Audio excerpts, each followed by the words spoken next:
आणि आता बातमी साताऱ्यातनं आहे। साताऱ्यातील कराडमध्ये जंगल डोंगरीतील पाण्याचे स्रोत आटल्याचं कळतंय। जंगली प्राणी नागरी वस्तीत येण्याची नागरिकांना आता भीती वाटतेय।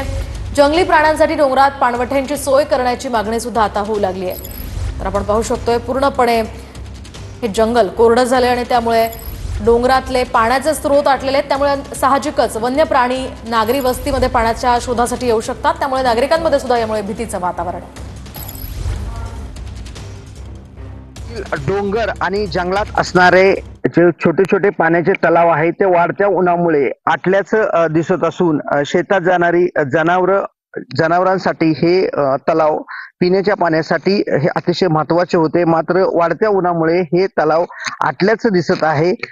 डोंगरातील पाण्याचे स्रोत कमी झाल्याने जंगली श्वापद पाण्याच्या शोधार्थ नागरी वस्तीत येण्याची शक्यता वाढली असून त्यांच्या पिण्याच्या पाण्याची सोय वन विभागाने करावी अशी नागरिकांनी मागणी केली आहे। दिनकर थोरात, TV9 मराठी, कराड।